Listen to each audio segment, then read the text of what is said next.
Ја држам во раце првата брошура за ендометриален карцином во Македонија. Има и во дигитално издание. Благодарение на заложбите кои што ги имаше ГАК Скопје и главниот виновник со мене во студиото, докторот Игор Алуловски, тој е гинеколошко-онколошки хирург. Често зборуваме со него за карциномите и често велиме, се согласуваме дека треба постојано да зборуваме. Без разлика што јуни месец беше месецот кој што беше посветен со повеќе активности и подигање на свеста на оваа тема. Но и еве на првиот ден од месец јули ќе се согласиме дека без разлика треба во текот на целата година да подсетуваме да зборуваме со една единствена цел, да ја подигнеме свеста за значењето од раната превенција. Добро утро. Добро утро. Поздрав до вашите гледачи. Тоа што го споменавте, таа брошура. За прв пат во Македонија изработена. Да, значи секако само една вакво надополна, апсолутно е направено во соработка, мора да ги споменеме, Femina-M, како пациентско здружение во Македонија, е исклучително активно и всушност благодарение на нив, да ја се вклучи во целата таа приказка, да ја го овозможиме практично во соработка со Engage, да ќе спомнеме подоцна што е. No. Значи за да може да го преведеме прво така на македонски јазик и после тоа, после направените контроли, дозволи, да може и конечно да го имаме достапно и кај нас, значи како што рековте во печатена верзија, како брошура за пациентките. Пред се однесува за пациентките, оваа брошура наменета е за пациентките.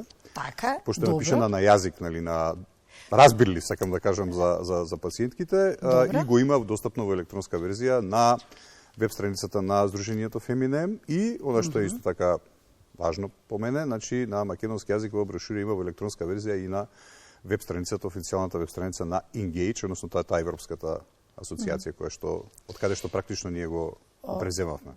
Посебно е важно и да се напомене дека таа европска мрежа на пациентски здруженија ја става на својата веб страна брошурата на англиски и на македонски. Така е. Значи, тоа би сакала да го споменеме, поради тоа што е навистина голема заложба и почитување на трудот кој што го вложувате. Значи, како што спомнавте во Engage, на таа англиската кратеница или поразбирливо, тоа е практично една голема мрежа на пациентски здруженија. European Network of Gynecological Cancer Advocacy Groups, така е името целосно на англиски кажано. Значи, исклучително активно здружение, асоциација, практично голема, која што обединува пациентски здруженија, здруженија на пациенти од Европа, од европските земји. И тоа е практично огромна група, голема група, која што е во тесна врска и соработка со Европското здружение за гинеколошка онкологија. Практично оној што е стручниот, сакам да кажам, дел, медицинскиот, докторскиот дел, бидејќи таму доминантно се пациенти. Секако тие тесно соработуваат со доктори, со фармацевски компании и така натака, за да може практично да го постигне тоа подигање на свесноста за борбата со генерално земено гинеколошките карциноми. И меѓу останатото, покрај другите активности, они практично имаат и вакви активности, односно печатење на вакви брошури и за други типови на карциноми. Меѓу кои беше и ова брошура, точно на англиски јазик, апдейтираната верзија, тоа мора да споменеме дека има и постара верзија на оваа брошура, која што е испечатена на некои десетина европски јазици. Меѓутоа ова е апдейтираната верзија со нови податоци, информации од нови студии. И да, во моментот има само на англиски и на македонски. Значи на веб страницата на оваа голема асоциација. Наменето е пред се за повозрасната група на жени, но исто така мора да споменеме дека дигиталната верзија никако ќе биде подостапна за оваа помлада генерација. Често, кога е комуникацијата со повозрасните господи, помладите сме тука да ги поттикнеме да бидат посвесни, да бидат храбри, да не чекаат, да отидат навремено на преглед. А што значи навремениот преглед за ендометриалниот карцином? Навистина е на разбирлив јазик, навистина е на народски, како што велиме, бараме од докторите народски да ни објаснат, со сите симптоми, со сите ризик фактори, но и вие скусено може да ни дадете вовед. Значи, го споменавте, главно е наменета за постарата возрастна група на жени, пошто ендометриалниот карцином доминантно е најчесто присутен во таа група, она што се кава менопаузалниот период, значи над да речеме, инциденцата расте од кај 55-та до кај 60-65 година, значи некаква, ако земеме просечна возраст, некаде да речеме околу 65-6 годишна возраст, е инциденцата доминантна. Работата е тоа што продолжувањето на животниот век на луѓето генерално земено со себе си носи покрај тие бенефити, меѓутоа и ризици од појава на одредени типови на заболувања, како меѓу другото ендометриалниот карцином, како што доминантно е во таа група, но секако за жал може да се појават и во помлада возраст ендометриалниот карцином, меѓутоа сепак доминантно е во повозрастната група. Сега идејата да биде достапно до пациентките, значи од една страна пациентки кои што веќе практично се заболени од ова заболување, кои што е поминале целата таа голгота на самата болест од диагностицирање до третман, но меѓу другото е наменето и за пациентки кои што се, условно кажам, здрави, кои што се уште не се соочиле со овој проблем, за да бидат свесни од аспект на симптоматологијата, да превенираат. Иако за овој тип на карцином не постои превентивен преглед. Например, за цервикалниот карцином имаме превенција. Не знам, вакцинација, примерна превенција, има секундарна превенција, брисеви, зимање и така натака. Овдека, за жал, не постои таков преглед. Треба да се појави некој од симптомите за да се реагира, така? Да, симптоматологијата е тука опишана, спомената на што да се води сметка, значи да се внимава и да се реагира навремено, или евентуално, она што често јас им го спомнувам и на моите пациентки во таа возрастна група, дека ако ништо друго, барем еднаш во годината да направат ултразвучен преглед. Бидејќи ултразвучниот преглед во суштина може да ни навести евентуално дека не мора да има секогаш крварење, сакам да кажам. Или може да се делува на главните ризик фактори. Секако. Значи тоа е идејата, меѓу другото, ризик факторите на прво место обезитетот, дебелината. Значи еден од клучните ризик фактори кои што може да доведе до одредени метаболни пореметувања условно земено, кои што може да влијаат на појавата, да речем условно земено, на ендометриалниот карцином. Меѓу останатите состојби и заболувања што ги носи со себе обезитетот, меѓу другото го зголемува и ризикот од ендометриален карцином. Доктори, генетските предиспозиции, тоа значи дека некој треба и превентивно да дојде да се прегледа ако Генетските предиспозиции тука се однесуваат на еден посебен синдром, така наречен Линч синдром, кој што е генски врзан. Синдром кај кој што станува збор за доминантно колоректален карцином, меѓутоа со ризици поврзани заради генетското оптеретување со појава и на ендометриален, па и на оваријален карцином. Значи еден малку покомплексен синдром. Се однесува практично на тоа во поглед ако во фамилијата постои таква состојба, да речем, значи да се оди на превентивни прегледи, пошто може да постои, да речеме, такво одредено генско оптеретување. Се однесува доминантно тоа, и затоа е објаснето во што е тој Линч синдром. Наведено е дополнително. И така натака, да. Диагностика, третман, третман, убаво објаснето, третманот и терапијата, што влегува се, но и на крајот на брошурата, следење на карциномот. Следење во смисол на постоперативниот период или посттретманскиот период. Што значи тоа? Значи, тоа значи дека пациентите и покрај завршот, како ќе заврши и целата таа процедура тераписка, да речам, значи главно хирушкиот третман, таму каде што е тоа изводливо. Па понатака, ако не сите пациентки што се оперуваат од ендометриален карцином продолжуваат понатака и со нешто се вика онколошки третман во смисол зрачење или евентуално класична хемотерапија или имунотерапија и така натака. Меѓутоа има група на пациентки кои што и тоа го поминуваат. Што значи дека сите тие категории на жени понатака треба да продолжат и со редовните контроли и после операцијата, и после третманите. Прашувам дали тоа значи дека може да се повтори? Па да, ризикот од рецидиви. Значи, за тоа зборам, значи има секој сегмент е точно објаснет за да пациентките не бидат во забуна, нали, пошто докторе се опериравме, сега го немам карциномот и се тоа е тоа. Да, во принцип е така, но секако дека мора да се следат барем најмалку во првите 5 години после завршувањето на третманот, токму поради тоа што постои зголемен ризик, евентуален потенцијален ризик од рецидивирање на болест. Така да на тоа се однесуваат тие контроли, следење практично. Доктор, постојано зборуваме за поттикнување на свеста, постојано зборуваме и објаснуваме колку се важни тие прегледи, колку е важно да си го следиме сопственото тело, да воочиме доколку нешто излегува од вообичаените пракси кои што ги има нашето. Што е нормално прифатливо. Што се нормални во делот на развојот. И сега ја извадив оваа брошура. Така.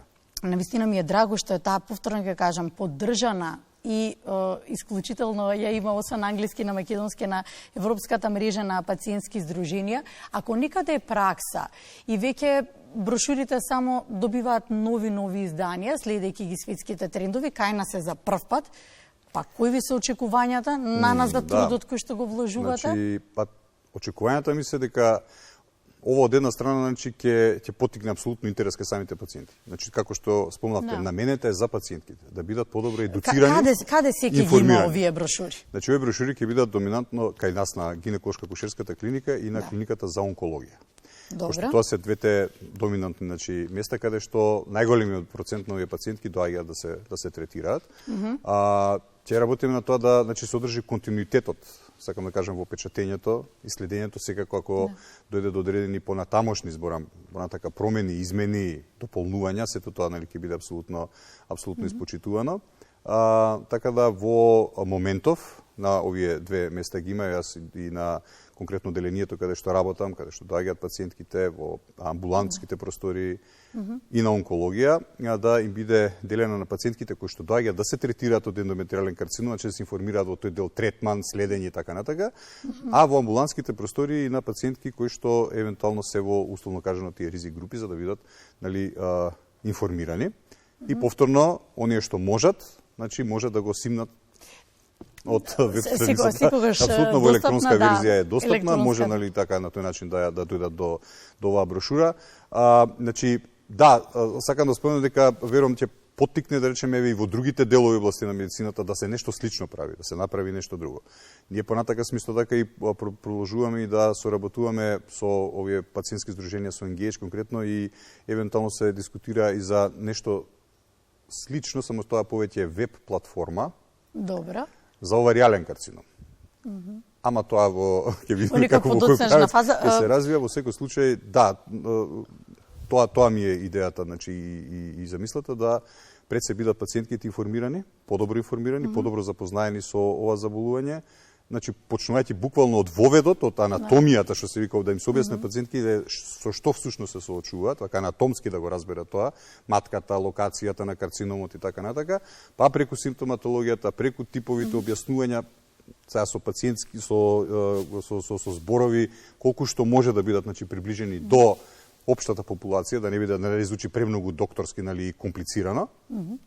Во секој случај очекувам да имаме резултати. Докторе, ние сме тука медиумски да ве поддржиме во вашите активности кои што ги правите активно изминатиот период. Ќе ве потсетам на една многу храбра ваша активност, но исто така и многу плодна.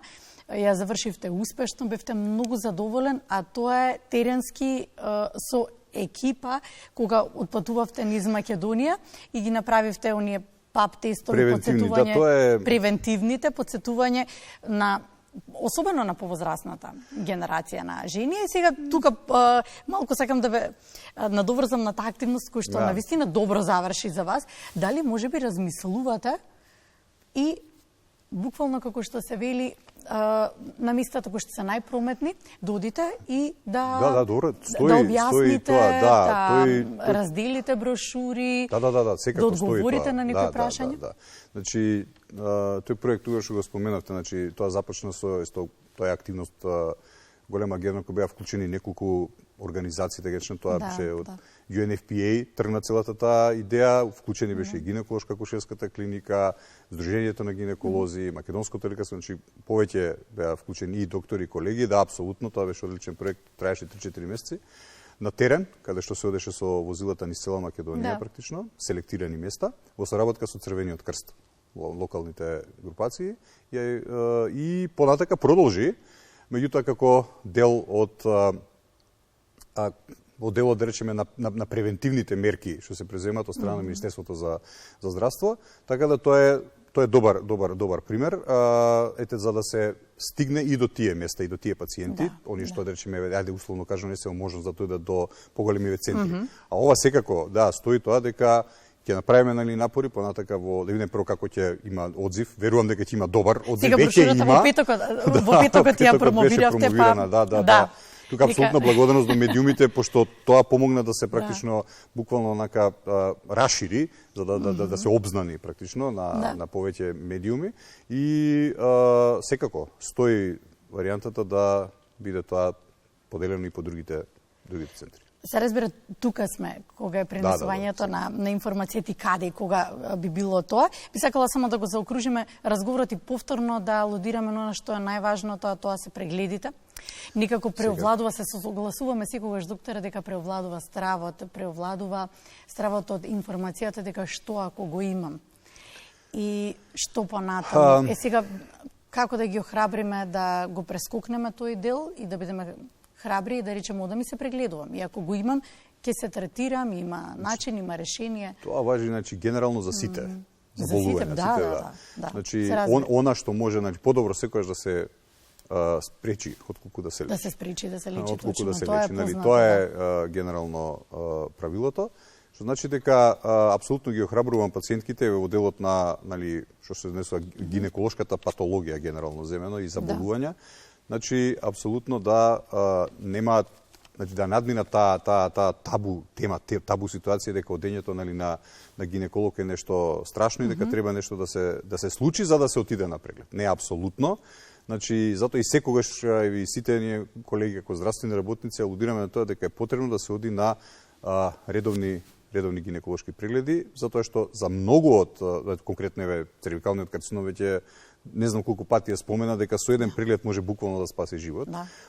Да внимаваат на било каква симптоматологија што ќе се појави, значи да не доцнат, да не да кажат, пошто конкретно за ендометриалниот карцином се работи за постара популација најчесто, па жени кои што можеби се срамат од тоа или не сакаат да разговарат со фамилијата, со блиските, па чекаат, разбирате, се појави некој карварење, не треба да го има, па не. Значи, апсолутно да се реагира на првите знаци како симптоми, нелагодност, било што нешто што им е сомнително дека се случува со нивното тело, да се отиде на преглед. Пак ќе повторам, тоа важи генерално и за сите други болести, состојби кои што би можеле навремено да се превенираат или навремено, ако веќе се развила болеста, да се диагностицираат, и затоа што навременото диагностицирање понатака е се поедноставно и во поглед на третманот, сакам да кажам. Така благодарам. Докторе, благодарам за гостувањето. За поканата, тука сме за вас како и до сега. Секогаш, значи, медиумите ни се прозорот практично преку кој што може да делуваме, апсолутно.